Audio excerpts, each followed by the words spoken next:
Di balik hijaunya hamparan persawahan, ternyata kota Karawang memiliki begitu banyak sisi misteri yang menarik untuk ditelusuri. Salah satu misteri yang menarik untuk ditelusuri di kota ini adalah situs Candi Batu Jaya. Secara administrasi, kompleks percandian situs Batu Jaya terletak di 2 desa dan 2 kecamatan, yakni Desa Segaran Kecamatan Batu Jaya dan Desa Telaga Jaya Kecamatan Pakis Jaya. Di kompleks percandian ini terdapat 2 candi terkenal, yakni Candi Jiwa dan Candi Blandongan. Konon, kompleks percandian situs Batu Jaya adalah bekas peninggalan kerajaan Tarumanegara. Jika itu benar, bisa dibilang situs Batu Jaya adalah situs tertua di Pulau Jawa, lebih tua dibanding candi-candi lain seperti Candi Borobudur.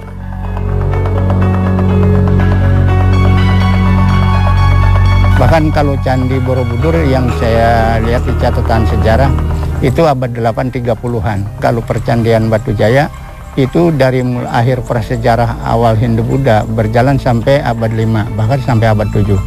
Zaman kerajaan Tarumanegara berkuasa meliputi bukan saja Karawang, Bekasi, Bogor, Pandeglang, dan DKI Jakarta.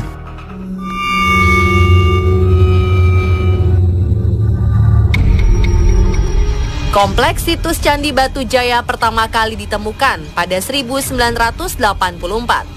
Mulai diekskavasi pada 1985 dan dilanjutkan pada 1996 hingga 2001 oleh tim arkeologi Fakultas Sastra Universitas Indonesia.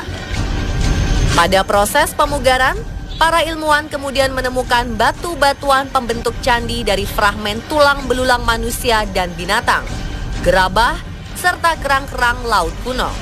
Namun, temuan mengejutkan terjadi pada 2003 sampai 2011, di mana para ahli menemukan kerangka manusia dalam jumlah banyak yang masih utuh, dari tengkorak sampai tapak kaki.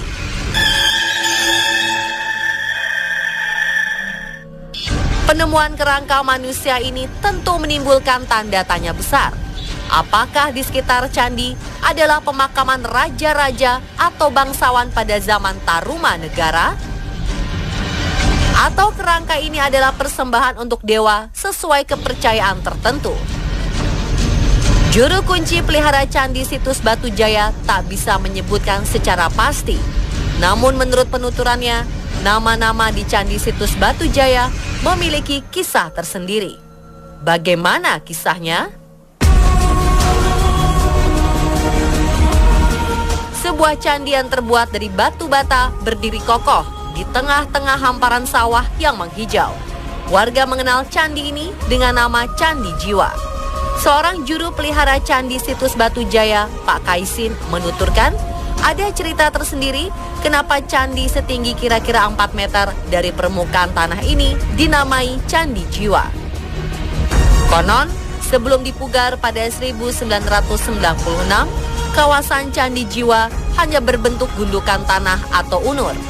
Banyak warga menyebut gundukan tanah ini adalah bukit. Lantas, banyak warga memanfaatkan gundukan tanah untuk bercocok tanam dan meletakkan ternak mereka. Mengingat kawasan ini dulunya adalah kawasan rawan banjir, warga terpaksa menginapkan ternak mereka di atas gundukan tanah tersebut. Namun, keesokan paginya ada saja ternak yang mati tanpa sebab. Dari situ, warga tak lagi menyebut gundukan tanah ini dengan unur, namun unur jiwa, karena sudah memakan jiwa-jiwa binatang tersebut. Alhasil, ketika pemugaran pada 1996, ditemukan candi di bawah gundukan. Warga lantas menyebutnya dengan Candi Jiwa.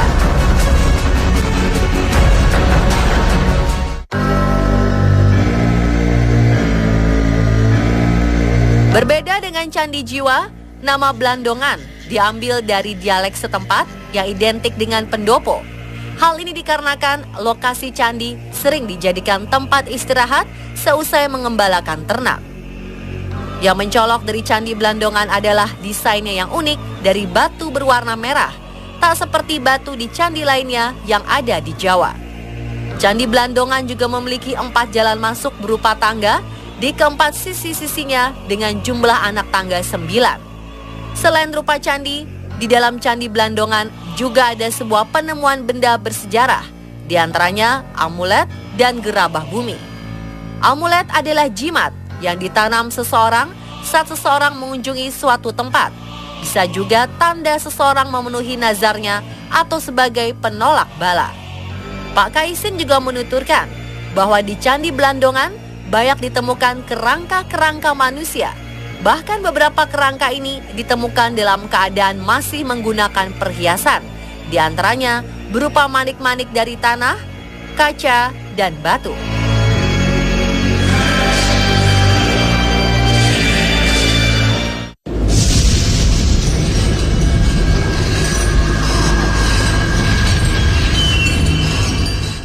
Tak hanya penemuan kerangka-kerangka misterius, di kompleks percandian situs Batu Jaya juga terselip sebuah cerita misteri bahwa ada peraturan tak tertulis yang melarang pengunjung untuk membawa pulang batu-batuan candi.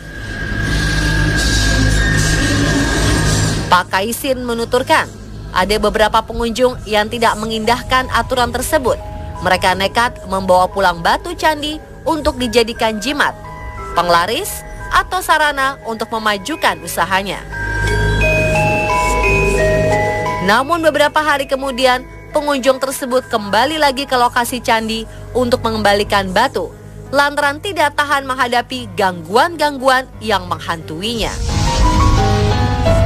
Sebagian mereka ada yang menjawabnya, pada 4 hari saya membawa benda ini, dan kemudian saya lihat ada orang nunggang kudanya kuda putih, lihat di pandangan mata saya menghilang, lalu saya menggigil seperti itu. Mereka kemudian mereka dikembalikan ke sini. Itulah alasan-alasan mereka, tapi tidak semua seperti itu. Meski ada larangan tak tertulis untuk tidak membawa pulang batu candi situs Batu Jaya, banyak juga warga sekitar candi yang meminjam batu-batu tersebut untuk dijadikan jimat pada pesta-pesta tertentu seperti pesta pernikahan. Lalu, untuk apa warga itu meminjam batu tersebut? Pak Kaisin menuturkan, warga sekitar meminjam batu tersebut untuk keberkahan dalam acara pesta pernikahannya dan dilancarkan dalam penyelenggaraan pestanya.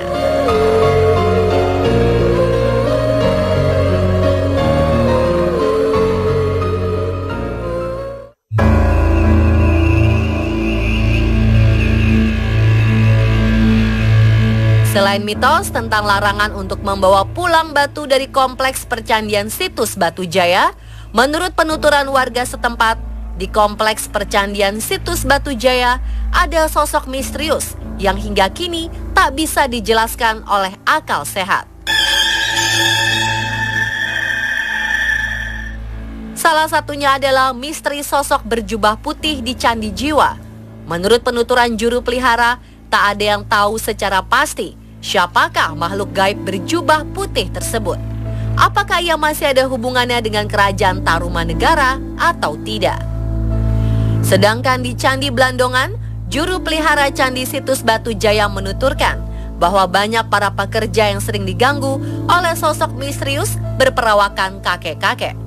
Bahkan para pekerja di Candi Blandongan menuturkan bahwa mereka pernah melihat sosok misterius tersebut dan mengaku mereka kerap diganggu oleh sosok misterius tersebut. Seperti misalnya ketika mereka telah mengukur bangunan luar candi dengan menggunakan tali. Namun, tali tersebut tiba-tiba berubah dari ukuran yang telah ditetapkan sebelumnya. Kalau malam Senin Jumat, kadangkala ada suara orang numbuk, kata orang sana sebelah sana, kata orang sana sebelah sana gitu. Goncangan pakai lumpang panjang itu. Kalau salah tertawa gitu, semua kedengaran itu. Tapi nggak tahu orangnya di mana gitu, seperti itu. Sama halnya seperti di Candi Jiwa, juru pelihara Candi situs Batu Jaya tak tahu secara pasti siapakah sosok misterius berperawakan kakek-kakek tersebut.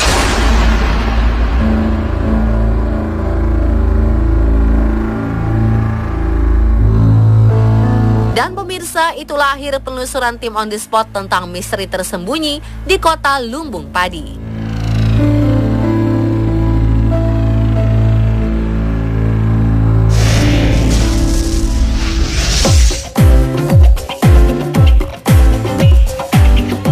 Tahukah Anda kisah seram di White House dan beberapa insiden yang menolak tinggal di Istana Negara karena cerita angker dan menyeramkan? Jangan kemana-mana, tetap di On The Spot.